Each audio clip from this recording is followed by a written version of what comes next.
Israel आणि हमासमध्ये सुरू असलेल्या युद्धाची झळ खरं तर द्राक्षाला बसलेली आहे. द्राक्षाची निर्यात ही थांबली आहे. जहाजांवरती ड्रोन हल्ले झालेत आणि त्यामुळे सुएझ कालवा तसेच लाल समुद्रातून होणारी ही जी वाहतूक आहे ती जहाज कंपन्याने थांबवली आहे. खरं तर याचा मोठा फटका जो आहे तो निर्यातदारांना बसतो आहे. काय सर्व परिस्थिती आहेत, हे कधी पूर्वपदावर येणार आहेत, कसा एकूण फटका बसतोय आपण जाणून घेणार आहोत. माझ्यासोबत निर्यातदार आहेत नाशिकचे राजाराम सांगळे, त्यांच्याशी आपण बोलूयात. सर, काय एकूण सध्याची परिस्थिती आहे, किती दिवसापासून सर्व सुरू आहे या अडचणीचा सामना? हे जे युद्ध चालू झालं त्यानंतर साधारणतः एक 20 ते 25 दिवसानंतर असं लक्षात आलं की जे काही अतिरेकी संघटना आहेत त्यांनी या जहाजांवरती हल्ले करायला सुरुवात केली आणि जगाचं लक्ष वेधावं याच उद्देशाने ते सगळे हल्ले करताय. आणि त्याच्यामध्ये मोठमोठ्या कंपन्या, मोठमोठे देश इन्व्हॉल्व आहेत. कारण काय, लाल समुद्रामधून सुएझला कनेक्टिव्हिटी हा युरोपमधला सगळ्यात सरळ मार्गे आणि सगळ्यात सोपा मार्ग आहे, जो की तुम्हाला कमीत कमी एक 15 ते 18 दिवसाचा कालावधी वाचवतो. आणि त्यामुळं त्या मार्गाला अतिशय महत्त्व आहे. आणि म्हणून त्यांनी मुद्दाम होऊन त्या अतिरेक्यांनी ह्या जहाजांमध्ये हल्ले केल्यामुळं काय झालं की त्या ज्या जहाजाच्या ज्या कंपन्यात मोठमोठ्या मक्स असेल, सेम असेल, MSC असेल, ह्या सगळ्या कंपन्यांनी तिथून जाणं बंद केलं. कारण एका जहाजाची किंमत काही हजारो कोटीमध्ये आहेत.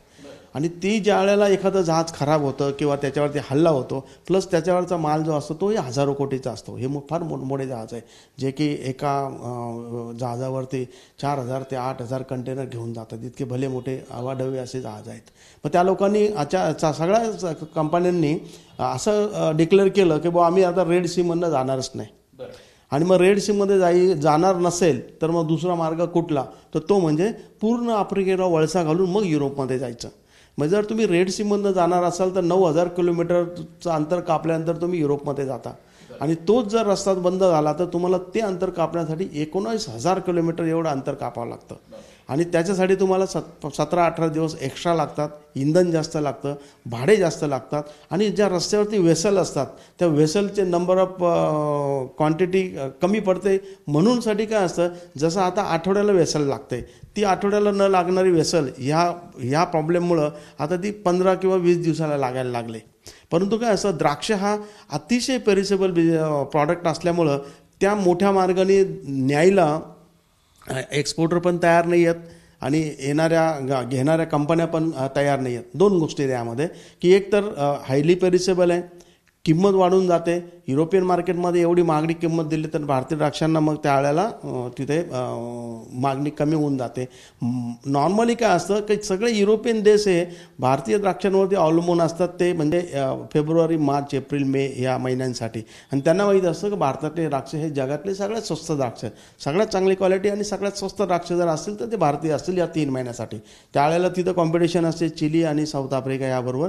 पण ती मोडून भारतीय सगळं एक्सपोर्टर आणि शेतकऱ्यांनी ती बाजारपेठ अशी काबीज केलेली आहे. परंतु ह्यामुळं ती जवळजवळ आता ठप्प झालेली आहे. सर, आता जसं तुम्ही म्हणालात की म्हणजे हा तुमचा मुख्य हंगाम आहे, हा मेन सीझन आहे निर्यातीचा, आणि आत्ताच ही सर्व परिस्थिती ओढल्यामुळे याचा थेट फटका तुमच्यासारखे जे निर्यातदार आहेत त्यांना कसा बसतोय? आता सर्व निर्यातदारांनी काम थांबवलेलं आहे. कारण एवढ्या लांबच्या पल्ल्यामधून माल पाठवायला कोणाची तयारी नाही आहे. मग त्यांनी मालाची काढणी थांबवल्यामुळे शेतकरी हे अडचणीत आलेले आहे. सुरुवातीला आपण काय होतं, इंडियन सीझन हा रशियापासून चालू होतो. तर नॉर्मली रशियाला एक 80 ते 90 कंटेनर आठवड्याला जातात. ह्या प्रॉब्लेममुळं सध्या फक्त 15 ते 20 कंटेनरच जात आहे. म्हणजे एवढा मोठा फटका, म्हणजे पर्सेंटेज तुम्ही बघितलं तर फक्त 10 ते 15% एक्सपोर्ट होत आहे. म्हणजे हा मोठा फटका या युद्धामुळे इथं बसलेला आहे. किती कंटेनर अडकलेले आहेत सध्या आणि कसा आर्थिक फटका बसतोय, काय परिस्थिती? मी हेच तुम्हाला सांगितलं ना, जे 80-90 कंटेनर जात असतात तिथं फक्त आता 15 ते 20 कंटेनर आठवड्याला जायला लागलेले आहे. म्हणजे एवढा मोठा फटका बसलेला आहे. कंटेनर तिथं अटकलेले नाही आहेत. तिथनं फक्त मोठ्या ज्या लाईन्स आहेत त्या लाईन्सनी जाणं येणं बंद केलेलं आहे. अजूनही छोटे छोटे जहाजं तिथून जातात आहे आणि त्या जहाजांवरती हल्ले एवढ्या प्रमाणात होत नाही जेवढे मोठ्यांवरती होतात. मोठ्या जहाजांचं काय असतं, त्यांचे जे फ्लॅग असतात ते मोठ्या मोठ्या देशांचे आहेत. समजा US असेल, जापान असेल, इस्रायल असेल किंवा भारत असेल, जर्मनी, फ्रान्स, ऑस्ट्रेलिया अशा मोठ्या मोठ्या देशांचे फ्लॅग असणारे ते जहाज आहेत. त्याच्यावरती अटक केलं तर इंटरनॅशनल न्यूज होते आणि मग ह्या युद्धाकडे लोकांचं लक्ष वेधलं जाईल या उद्देशाने हे सगळे हल्ले होत आहेत. सर, फक्त द्राक्षांचाच विचार केला तर किती द्राक्ष निर्यात होता, म्हणजे नाशिकच नाही महाराष्ट्रभरातून किती द्राक्ष निर्यात होता आणि आता ही जी सर्व परिस्थिती आहे त्यामुळे किती द्राक्षांचं नुकसान म्हणा किंवा एकूण परिस्थिती? बघा, अजून नुकसान व्हायला सुरुवात झालेली नाही आहे, परंतु महाराष्ट्राचा नाशिकचा द्राक्षाचा सीझन चालू होतो week 2 पासून, म्हणजे 15 जानेवारी नंतर. तर 15 जानेवारी जवळ आली परंतु कुठेच हालचाल नाही आहे. आणि नॉर्मली काय असतं, एका आठवड्याला 400 ते 500 कंटेनर आम्ही पाठवतो आणि पूर्ण सीझनमध्ये सगळे 8 ते 10 हजार कंटेनर जातात. एका कंटेनरमध्ये साधारणतः 12 ते 14 टन माल असतो. हे आता अजून कुठेच हालचाल नाही आहे, परंतु आता आणखी एक आशेची न्यूज अशी आहे की 2 मोठ्या शिपिंग लाईननी सांगितलं आहे की आम्ही आता सुएझ कालवा आणि रेड सीमधनं जहाजं पाठवायला काही देशांबरोबर त्यांची बोलणी चालू आहे. त्यामध्ये US नेव्ही आणि भारतीय नेव्ही यांच्या दोघांच्या संयुक्त विद्यमानाने की तिथनं ते म्हणजे त्यांना ते हे करतील, पायलट म्हणून त्यांचे नेव्हीचे काही जहाजं जातील आणि त्या मार्गातून त्यांना पुढे घेऊन जातील. अशी एक ॲडवायझरी 2 कंपन्यांना आता पाठवलेली आहे आम्हाला आणि त्यांनी सांगितलं आम्हाला वेळ द्या, कारण जो मेन सीझन आमचा चालू होतो week 2 नंतरचा म्हणजे 15 जानेवारीचा. कदाचित अशी अपेक्षा आहे जर का त्यांचं या US नेव्ही आणि बाकीच्या ज्या कंट्री आहेत त्यांच्याबरोबर तर त्यांचं बोलणं जर चांगलं झालं, सफल झालं तर मात्र तिथून वाहतूक पुन्हा सुरळीत चालू होईल. वाहतूक जर सुरळीत चालू झाली तर पुन्हा इंडियन सीझन हा आहे नेहमीप्रमाणे जसा आहे तसा भारतीय द्राक्षाला परत मागणी असेल आणि पुरवठा पण केला जाईल. तरी किती दिवस लागू शकते परिस्थिती पूर्वपदावर राहील आणि सरकारकडून तुम्हाला काय आश्वासन काही हे आलेलं आहे सूचना? हां, सरकारकडे आम्ही चेंबरच्या माध्यमातून, असोसिएशनच्या माध्यमातून सरकारचा पाठपुरावा केलेला आहे आणि सरकारने फार पॉझिटिव्ह रिस्पॉन्स दिलेला आहे.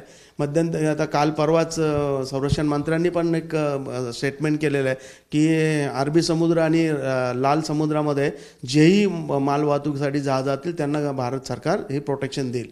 तर त्यामुळे हा फार मोठा आशेचा किरण आहे आणि जे काही हल्ले होतील ते सगळे हल्ले परतवले जातील असं सरकारचं म्हणणं आहे. तर आमची अपेक्षा आहे की एक 10-15 दिवसामध्ये हा सगळा मार्ग मोकळा होईल आणि परत वाहतूक सुरळीत चालू होईल. आपण बघत आहोत की एकीकडे हे युद्ध जरी इस्रायल आणि हमासमध्ये सुरू असलं तरी त्याचा थेट फटका जो आहे तो अशा प्रकारे द्राक्ष निर्यातदारांना बसतोय. ही परिस्थिती लवकरात लवकर पूर्वपदावर यावीत, सरकारने यामध्ये लवकरात लवकर तोडगा काढावा अशीच अपेक्षा आता हे निर्यातदार करतात. कॅमेरामॅन मयूर बारगजेसह प्रांजल कुलकर्णी, ABP माझा, नाशिक. ABP माझा, उघडा डोळे बघा नीट.